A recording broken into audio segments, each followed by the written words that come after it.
Information to help you run your business better and improve your marketing campaigns. My name is Hank Hoffmeyer, and thank you for joining me on Hank's Marketing and Business Tips.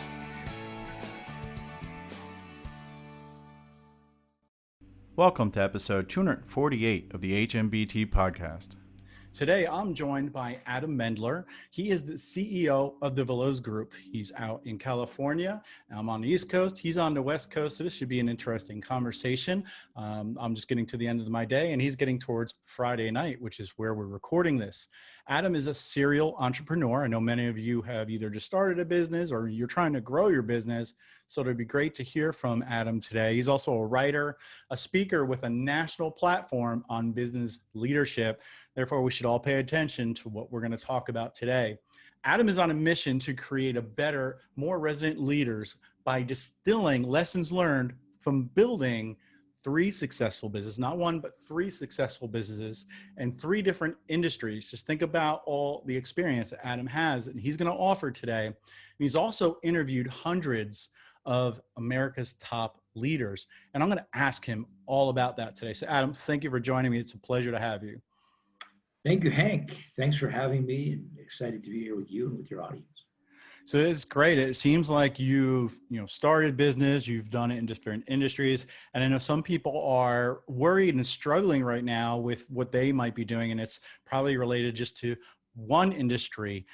One thing I want to talk about is leadership in this current environment, which, we're in a pandemic right now, and we have to shift to remote working. We have to shift to a consumer mindset that's different, and people are adapting to what and when they buy.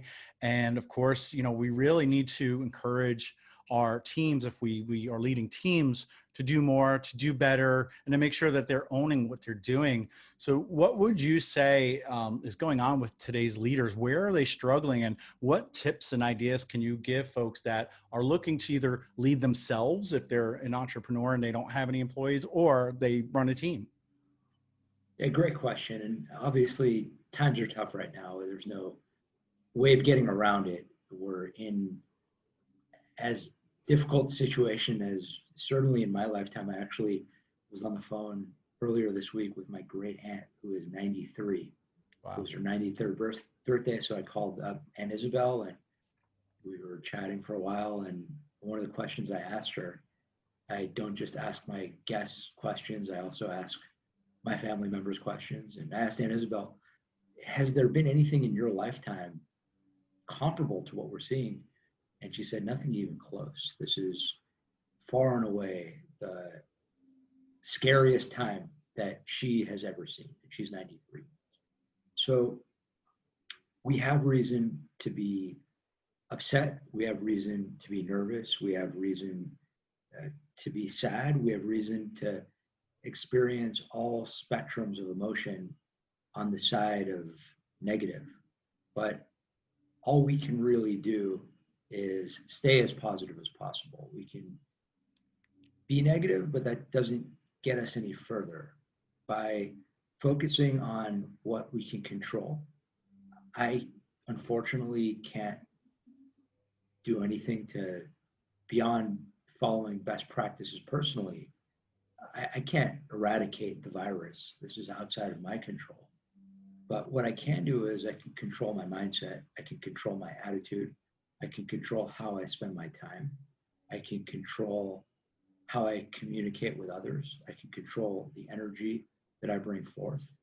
I can control the tone and tempo that I set within my company and within the various teams that I lead. So I think it's really important for anyone listening to this podcast to remember that not only are you leading your own life, but you're leading people around you, whether you're an official leader of an organization or not. You have impact, you have influence.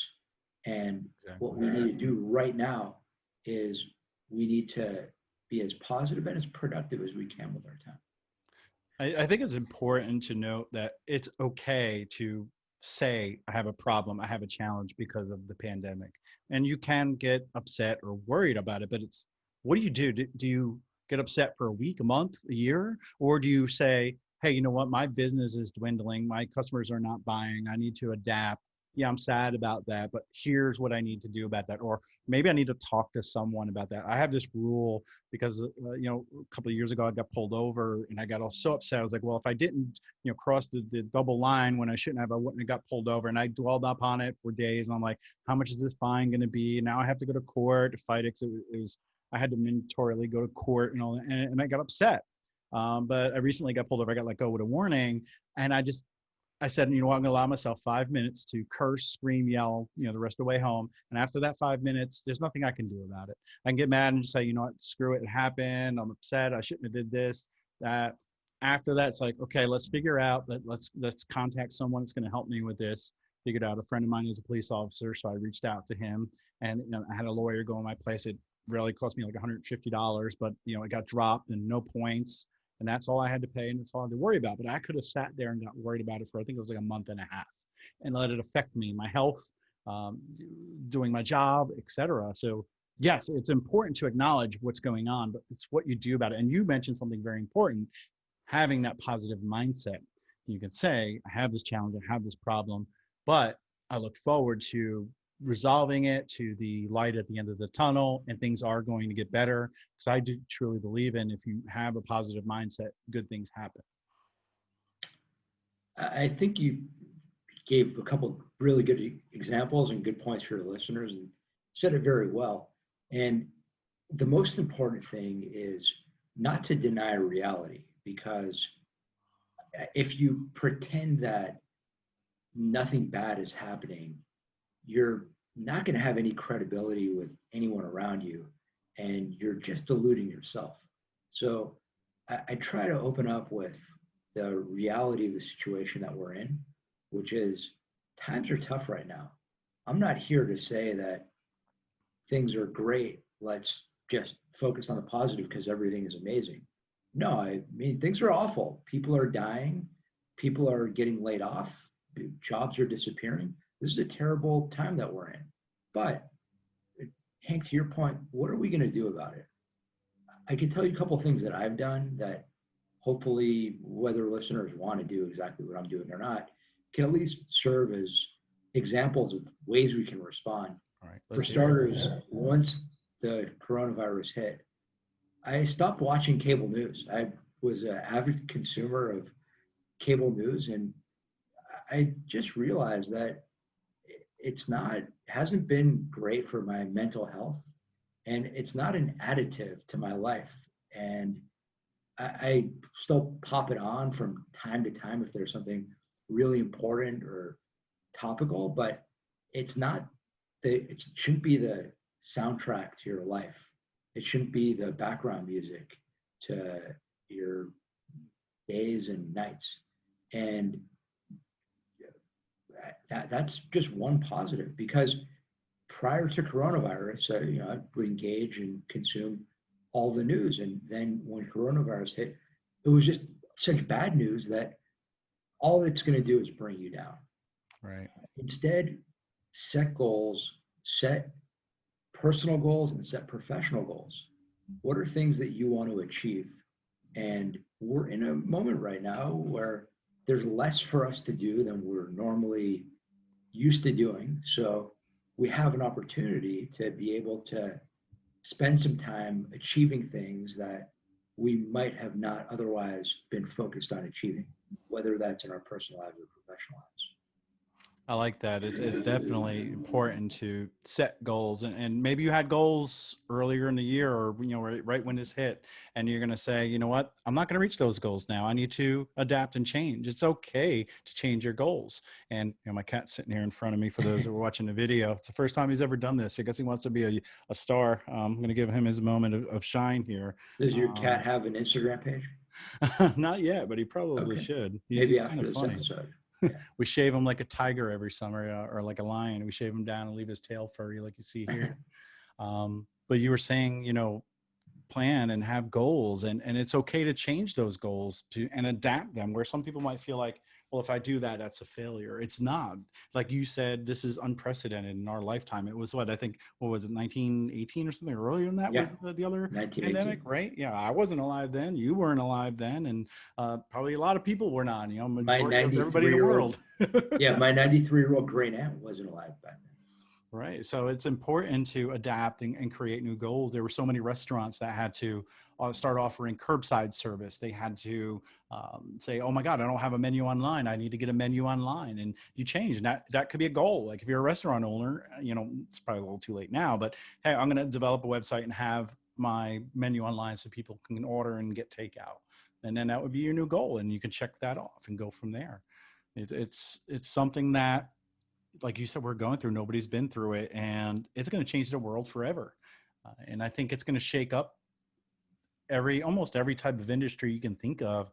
And people are going to want more knowledge. They're going to look for more things online now, because now we're buying online more. We're on Zoom more, interacting online. Think about what you could do, with the knowledge you have, not just the brawn you have. Like if you're a plumber, et cetera, start thinking about the knowledge that you can sell to people and offer consulting or helping people over Zoom, and having a YouTube channel. There's farmers out there now that have YouTube channels that have hundreds of thousands of followers, and they're making really good money. Just think about that. To shift gears a little bit and try to give a little bit of a positiveness to our conversation. You've spoken to many of America's top leaders, and what are some things that you've learned from them, either to stay positive or to be successful? Yeah, so much to unpack there, Hank. We could spend an entire episode just on this topic. We could probably spend an entire series on this topic.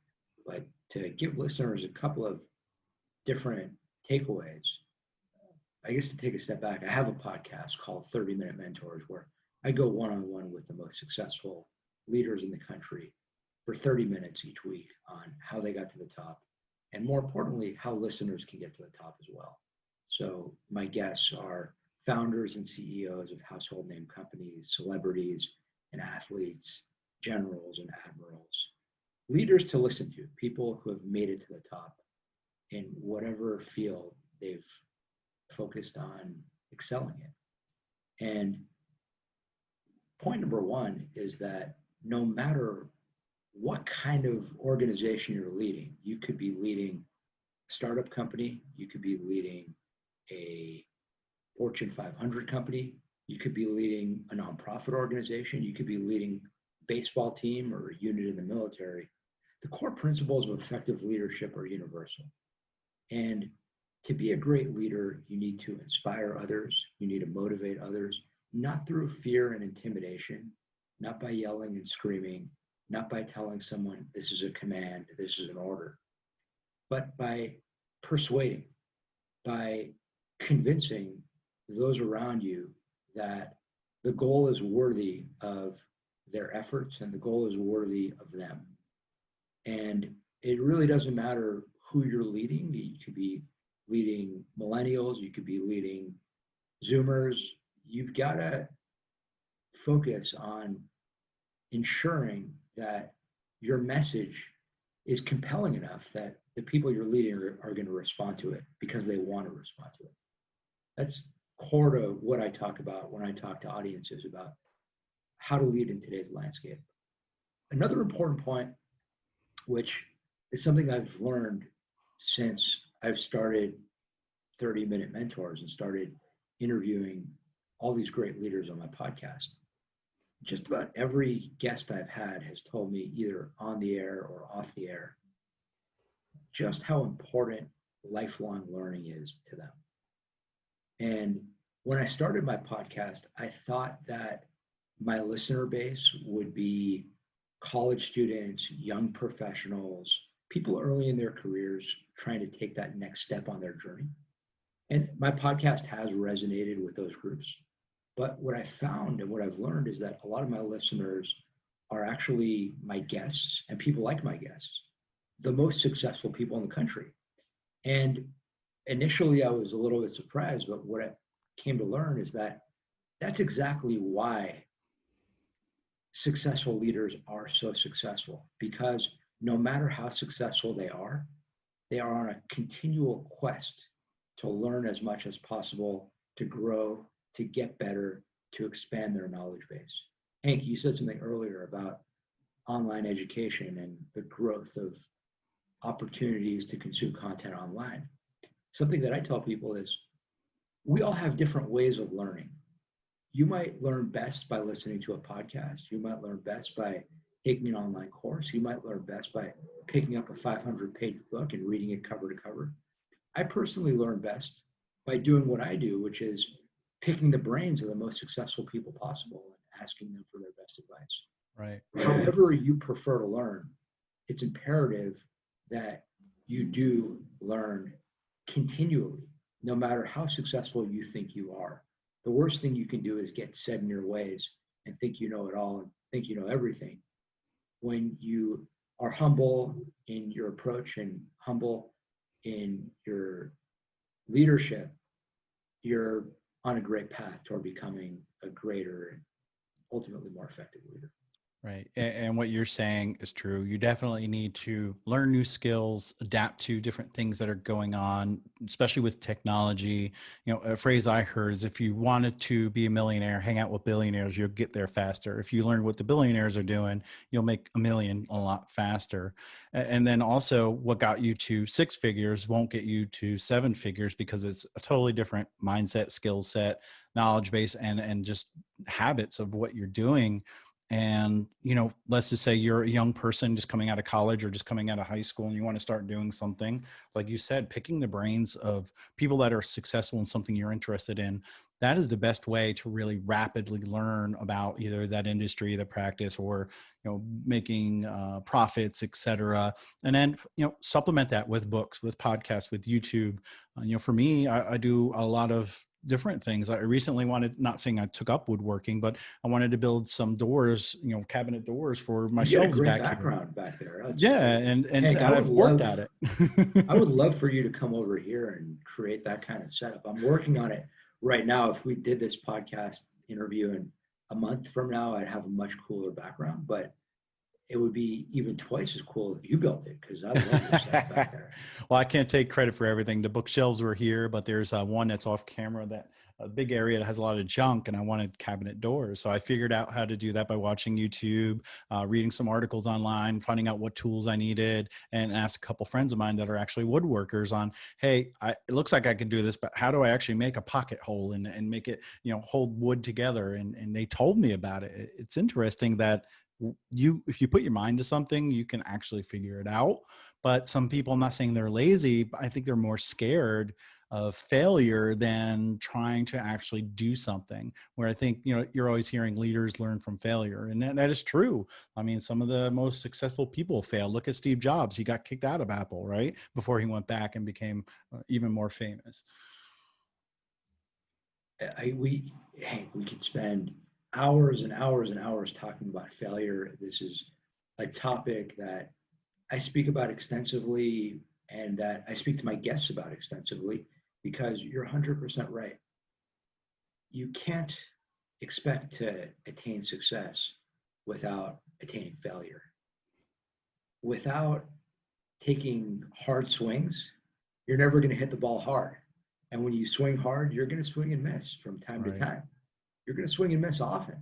Right. I'm a huge baseball fan. The lighting is bad in the background, so guests probably can't see that I'm wearing an Angel shirt. But if you could talk to major league all-stars, right, and say, well, how can I miss less and learn from their mistakes, then you get there faster, right? Well, Mike Trout, who's far and away the best player in baseball, he reaches base. His on base, what's Mike Trout's on base percentage? What I would guess it's probably around in 400s, which means that more than 50% of the time he's not getting on base. So that's the best player in baseball, who's quote unquote failing half the time. I like that. I've watched a lot of baseball over the course of my life. Mike Trout, literally the best player in baseball, strikes out often, strikes out with runners on base, has struck out with games on the line, has popped out with games on the line.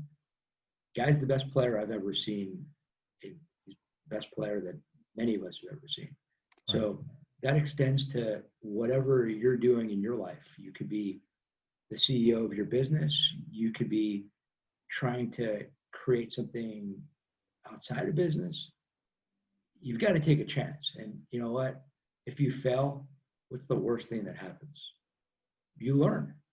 You learn from your failure. The worst thing that can happen is if you treat failure as something that is permanent. Right. You know, we all remember as kids what you watch movies that talk about your permanent record. And when you screw up, what I tell my employees when they screw up, you made a mistake, learn from it, and move on.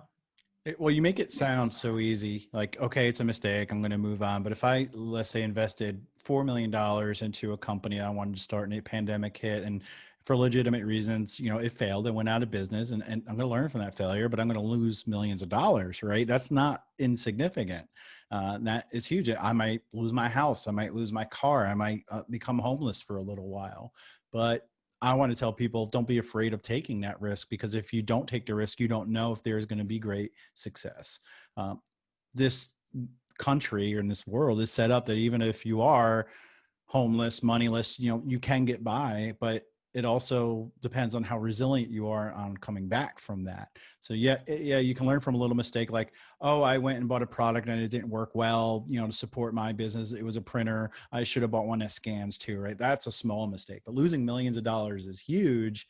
But I think it all is the same. You got to learn from it, but there is some risk involved with bigger things that you fail at, right? And we do have to acknowledge that. So we talked about, acknowledging the negativity, and it's okay to do that and dwell on it for a little while, but figure it out and have goals, have those plans, and talk to people who are successful, those leaders you talked about, or who you consider to be a leader or somebody knowledgeable in what you want to do. And don't be afraid of failure, and make sure you do fail because you want to. Who is it? I forgot the name, but the CEO of Spanx, right? Her father every night at dinner would say, "What did you fail at today?" Right? I thought that was an interesting statement, because he wanted to know what his daughters were learning from failure. And one more thing I want to talk to you about today is, you're big on developing a personal brand, and I see that all over your website and with what you're doing. And you're on a bunch of different podcasts and different communications, whether it's a blog or a magazine and TV, et cetera. I see all that. So what is the importance of building a personal brand? If you have a company and you have your company name, and then you have yourself, how important is it to build a personal brand? It's a great question. I actually just had Anthony Scaramucci on my podcast, and I asked him that question. I asked him about his experience using television as a way to build his personal brand. And I think that for most entrepreneurs, building a personal brand is a great thing. It's not something that everyone needs to do. Anthony Scaramucci gave the great example on 30-Minute Mentors when he talked about the richest man in the world, Jeff Bezos, is rarely seen on television. Anthony Scaramucci is not anywhere near as successful as Jeff Bezos, and he's on television a lot more. So building a strong personal brand isn't necessarily the end-all be-all. It isn't necessarily the golden ticket to success, but it does help you get there, because what it does is it builds awareness for whatever it is that you're trying to build awareness for.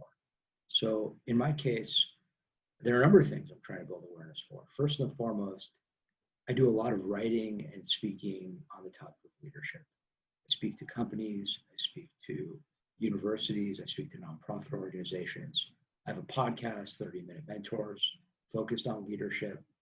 And the more people know who I am, the more attention the speaking that I do and the podcasting, the more attention all that gets, the more easily I can connect with a broader audience of people. I also run different businesses. I have an office furniture, Beverly Hills Chairs. We're the leading sellers in the country of refurbished brand name chairs, refurbished Herman Miller chairs. Herman Miller Aeron chair is the most popular chair in the country. People want it. People love that chair. If people are listening to this podcast because they were interested in me and interested in my story and interested in what I have to say about leadership, they now know that Beverly Hills Chairs exists, and you could go to beverlyhillschairs.com and buy a Herman Miller Aeron chair at half the price as what it would cost to buy directly from Herman Miller Aeron, from Herman Miller directly, excuse me. So that's a perfect example of the value of building a brand, getting out there. What Anthony told me was getting on TV was a great way for him to build awareness for his fund. He's in the financial services industry, and it allowed him to gain awareness among investors, build awareness among hedge fund managers. So it's just been helpful for him. So not for everyone, but if it's something that you are interested in, go for it. Well, I think it helps because I can say, have you ever heard of XYZ company? Or I could say, have you heard of so-and-so from XYZ company? And there's more of a chance that you might have heard one or the other. And the reason I asked you that is because I do exactly like what you're doing. I have my personal brand, Hank Hoffmeyer, but I work with J2 Global, which owns Eye Contact, Campaigner, Communicator, SMTP, Ziff Davis, IGN, PC Magazine, a whole bunch of other brands. And I'm out there representing them, but I'm also got my personal brand, which I go out and about, wrote a book, I do conferences, and I'm always Hank Hoffmeyer with J2 Global, which I think helps a lot. So if you're Joe from XYZ Plumbing Company, people might actually know Joe if you have a YouTube channel. They're gonna say, have you ever heard of Joe from XYZ Plumbing Company? And I think it just helps expand your brand, I guess. I just thought of that. I never really said that, but I think it just helps with expanding your brand. Yeah, Hank, something that I tell people is you are your brand. The company you work for isn't your brand. The school that you went to isn't your brand. You are your brand. Right. You are the accumulation of all the experiences you had, all the interests you have, all of your accomplishments, everything that makes you you. That's your brand. So communicate that to the marketplace. Definitely. Now, Adam, I don't know why I thought about this, but what is on your mind right now that my listeners should know about? And it could be something personal. Maybe you're thinking about ice cream right now. I don't know. Well, I'm thinking, I mentioned that I'm a big Angels fan. We're playing the Dodgers this weekend, and Okay. it's the Freeway Series. So I'm thinking about that and thinking how badly we need to take this series. We really need a sweep. It's been a rough start to the baseball season for the Angels, and could really, really use a nice series against the Dodgers. So 2 questions. They're probably playing without fans, or maybe they are. And then the other part of this is all baseball is without fans right now. All right. So without fans, and are some players opting out? Very few have opted out. A handful have opted out. Have a handful of players in baseball have opted out. No one on the Angels has opted out. So you're having the players play. That hasn't been an issue. A bigger issue has been the season is structured very differently. So it's 60 games instead of 162 games. Teams were ready for baseball after spring training, and then the pandemic hit. So there was this sort of rushed period of camp, and it's got a weird feel right now. And I've watched just about every game, and I can tell you the quality of play is very sloppy compared to what we're used to watching on both sides. When the Angels play an opponent, it could be the Mariners or the Rangers, you're just seeing base running mistakes, you're seeing more errors. Right. It's a sloppier play. I would imagine by game 30 or 40, you'll see the play sharpen up a bit, but in a 60-game season, every game really counts. Well, I'm happy to hear that you can watch your baseball, right? Because it's important to you. So if folks wanted to find out more about you, reach out to you, follow you on social media, what is the best way to do that? Try to make it really easy, Hank. It's just my name, Adam Mendler. So you can find me at adammendler.com. You can find me on social media at Adam Mendler. So that's at Adam Mendler on Instagram, at Adam Mendler on Twitter. My podcast, 30-Minute Mentors, is available on every podcasting app, iTunes, Spotify, Stitcher, Google Play, whatever you're listening to this great podcast on.